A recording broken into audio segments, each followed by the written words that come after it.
Okay. Peace, power, prosperity. Peace, power, and prosperity. It's your brother Yafael Balagoon. I'm here at you one more time, and uh, so as folks may be aware, uh, my organization, and community movement builders, community engagement specialists, groups that we are a part of have desire to be very active as we can in the Highland Hills community. And of course, our desire is to try to make an impact on folks' life, meaning that we want to be as positive as we can. And our objective, obviously, is to deter as much as we can in terms of the community engagement specialists. One situation that came to mind, and we're going to kind of delve into it here in just a second, is um, I would probably say some time ago, I did hear about a child that unfortunately was shot. Now, of course, we got Shartavia here, who's the mother. And of course, we're going to discuss the circumstances. But with that being stated, we're going to discuss whatever she feels comfortable with as far as discussing. Of course, any type of trauma situation, obviously, we want to make sure that folks are comfortable.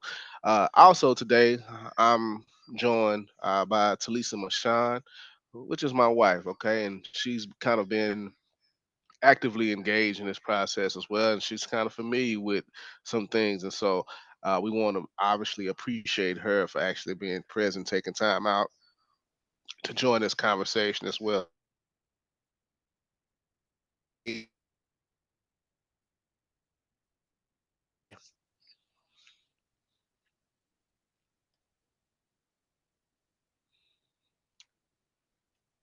How y'all doing today?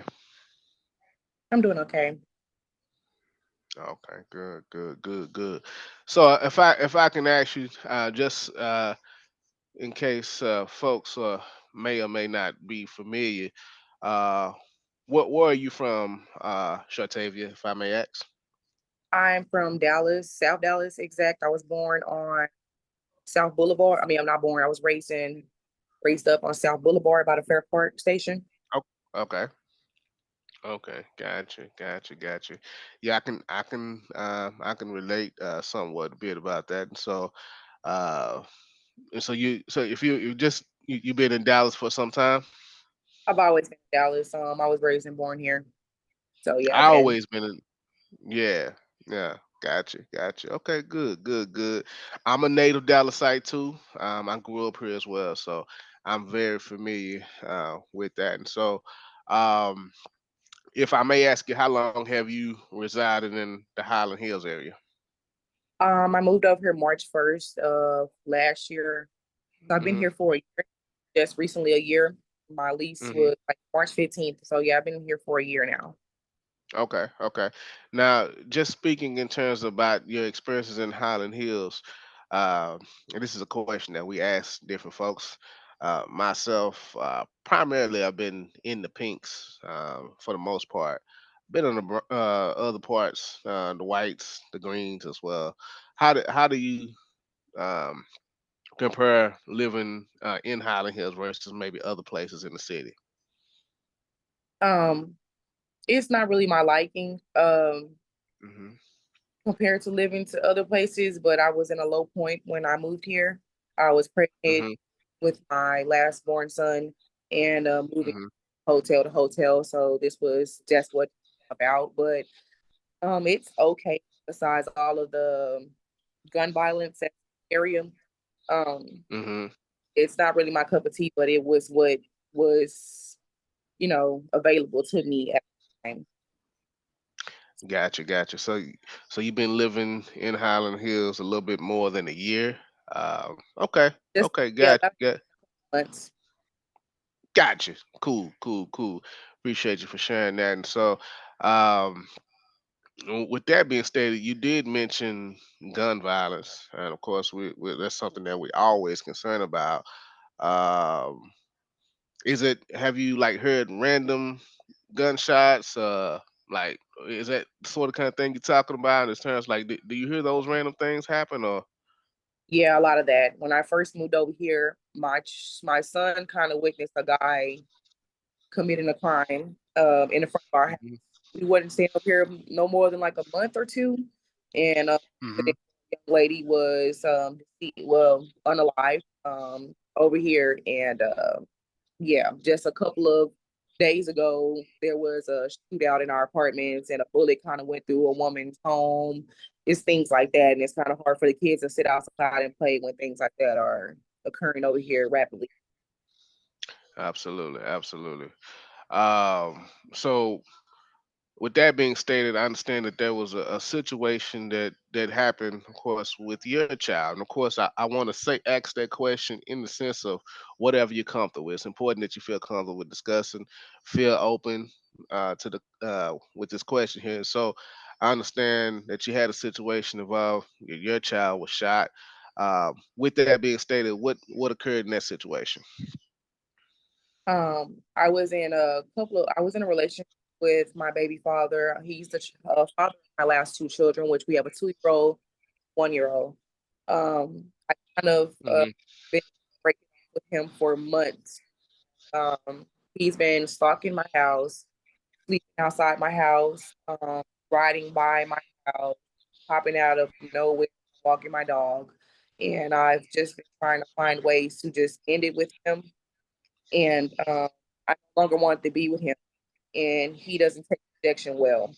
And so he recently came to my home, busting my windows out my home, kicking my door in. I've made multiple police reports. Um, I've even asked the office to move me. I went so far as to giving them a description of his car, a picture of his car, a picture of him to put at the security booth, and putting in a protection order and all of those things. And on May 7th, um, I was getting ready to bring my children in the house. It was 7 going on 8. I was getting ready to tell them to get ready to come in, and it's time for them to take a bath and get ready for school tomorrow. And I received over 100 missed calls from him. I didn't want to answer them because I didn't want to engage in conversation with him. And I went outside to grab my child, my kids, and it was multiple kids outside that day. There were kids from the neighborhood standing out there in front of my house. They love coming over to my house to play. And I give them popsicles and things like that. So they all like coming to my breezeway.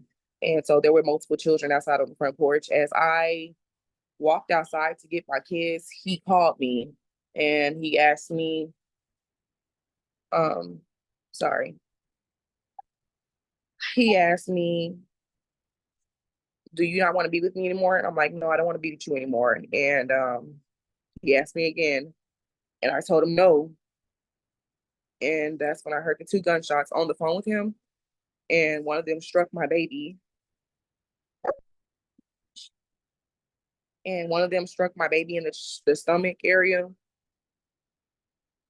And so I kind of panicked, and my mom had her, and I called the police, and we I got into the back of the police car, and they followed them to the hospital. Sorry. We followed them to the hospital. This is a touchy subject for me. I'm sorry. It's okay. Take your And no, time. it's absolutely okay. And Talisa, you can speak, as well whenever you want to jump in. So definitely understand. Shartavia is very emotional. Okay, we understand that. Um, So we followed them to the hospital. My baby had to have surgery. She was in the ICU. And I gave them his grandmother's address and where he goes. And they apprehended him that same day around like 4 o'clock in the morning. Um, and that's just how that happened. And then while I was at the hospital, before they caught him, he was calling my phone asking me what happened when he knew what happened. Um, just things like that. And that's how that happened that day. He just couldn't take rejection of me not wanting to be with him. For months, he was harassing me and stalking me and coming over to my house, breaking my windows, kicking in my doors, and things like that. And so I believe that he was trying to harm me, and instead he harmed my baby. And, so yeah, that's how that happened. okay, thank you for discussing that. Now, as I stated, I know this is something that obviously pulls on the heartstrings. And I just want to let you know that you absolutely have our full sympathies as well. We understand that as being parents, because we both are parents as well, that's the last thing we want to have happen is something with our children. And so we understand that 100%. Okay. So you have our sympathies in that regards. Now, Talisa, do you have anything that you would like to add to anything that she stated or anything of that nature? Um, when you were making police reports, did they give you a protection order? No, I didn't get a protection order. They were telling me to go into the police department and to make one, but my caseworker that's on my case right now, um, she helped me get one so that just in case when he does ever get out, no telling when he will, that I have that. So my caseworker Okay. get one of those. Okay, good, good. What about his family members? Are they threatening toward you, or are they sympathetic toward you, or? Well, his no, I don't really talk to any of his family members. He doesn't really, because he's like he is, he doesn't really have anyone. And his grandmother is only the person that he has. She doesn't seem sympathetic. I'm guessing she, when she talked to the detectives, she was more like he was lying to her, saying that I was being a certain type of way towards him, which that's I want to say that that's understandable because he's gonna go like that's what narcissists do. They try to make it seem the other way around. I don't Right. I don't want my kids, my two kids that I have by him, I don't want them around them because that's not giving them nothing but more at him having access to my children. So I don't speak to them. No one's called me or made any threats or anything like that. But I just try to be precautious because I don't know who he's tied in with or anything like that. So I'm in the process of trying my best to move from where I am, and it's kind of hard, but I'm trying my best to get my kids from over here. Okay. Go ahead. Yeah. No, go To ahead. Go ahead. Go ahead. uh, I was gonna say. I'm sorry, my kids in the background. It's fine. Um, how are your kids been doing since that situation? Because I know they probably were around. How did that affect them? And I know how it's affecting you, but how did it affect them? And how is your daughter doing as of right now? Um, they're going to the Urban Specialist Center to get counseling. My daughter she has an appointment Monday for her surgical therapy and to meet back with her surgeon. And I've been trying to receive counseling myself. They seem okay, somewhat, children, I don't know. Try to talk to them sometimes, but my daughter, she seems to be kind of attached to me now. She sleeps in my bed a lot. She always wants to be with me when I'm in the restroom. She wants to be by my side. She just find ways to not want to be home. So she's like, "Can I go over here? Can I go over here? I don't want to be at home." She doesn't like being at home now. She doesn't like being here, which I understand her not wanting to be here. And with this case going on, I have CPS in my life now. So it requires her to be home, and she doesn't want to be here.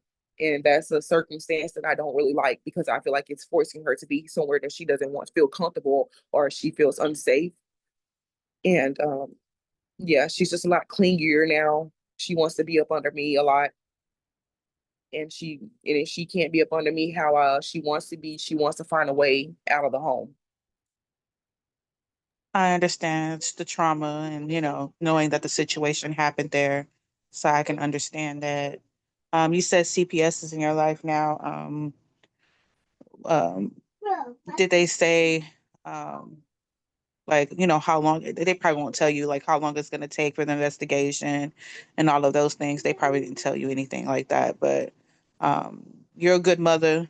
And I've seen you out there. When I had first came out there, I was outside. The kids were all playing water balloons and throwing water and stuff. So if you need anything or any character letters, you let us know, and we'll also help out with that. Thank you. Right, right. So most definitely, first I want to appreciate you for coming on and having this discussion. And so, just so you know, folks on our end were definitely wanting to have an update, and so we appreciate you saying that because we made some statements about it, and folks want to have some updates. And I think it's also good that you're working with the urban specialists. The urban specialists, this is really their arena. They deal with this particular issue ever since I've known them to be in existence. Um, in this particular arena. So that's a good thing. As I understand, they have there's an event that some of those folks are going to be active at on tomorrow. Actually, I think in the Cedar Crest area. I think that's where the event they're going to be having tomorrow. So I think it's really good that you're working with them as well, as I stated, just because of their experience. Also, I just kind of want to piggyback on what Talisa said, that obviously you're a very strong mother. Don't let anyone tell you otherwise. Um, that you dealt with domestic violence, and you have come out on top. Uh, you are a champion. You are a leader. So we appreciate you sharing that. Now, with that being stated, in terms of what you're comfortable with, or terms, how can people support you? How do you want them to be able to support you? Let's say, for example, someone watching this and says, I want to send some sort of donation to Shartavia. How best can they go about doing that? I have set up a GoFundMe for my daughter, Hmm. and if people want to donate, I accept prayers. I accept anything that it to send me. If it's funds, I'd rather them send it through the GoFundMe account so that it can, be used in ways that could pertain to my children, Hmm. and daughter at best, because I'm needing help with her medical bills and things like that. But I Hmm. accept that someone wants to donate as far as it comes to my children. Um, I'm not picky at all. I accept Okay. all. I accept prayer. I accept talking. If anyone wants to talk to me and anything, I accept it all. Okay. Okay.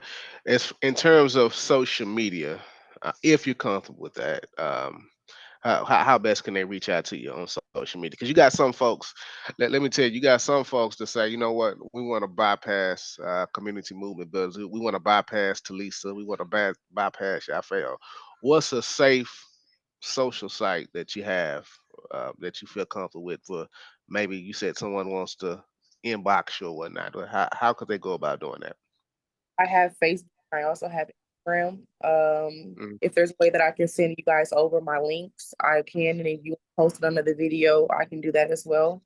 Okay. Um, so I can do that. And I can also send you guys a link to the GoFundMe account as well. So I do have Facebook. Absolutely. Um, Absolutely, absolutely.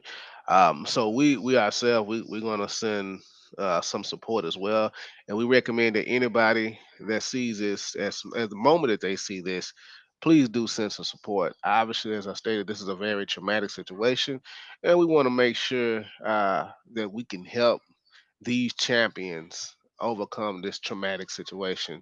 We want to make sure that we can help them if their desire is to leave the Highland Hills area, and that's their desire because obviously the traumatic situation, then we want to offer full support in helping doing that. Okay, in helping doing that. So with that being stated, I'm going to ask everyone that sees this. Make this a priority. Okay, we have to support the community in times when there's support that's needed, and obviously we want to be able to help out. And like I said, you're doing a good thing. You're a great mother, and you're connected with the urban specialists. You're also connected with community movement builders. So just want to advise you of that. Any final thoughts on your end, Talisa? No, just Shantavia, you know my number. If you need anything, you just call me. If you need to vent, if you need someone to talk to, just call me. We're here for you. Thank you so much. Abs- Absolutely, absolutely, absolutely. Appreciate you for your time, and we'll send that information over to Lisa. We thank you so much. Okay. Thank you so much. All right.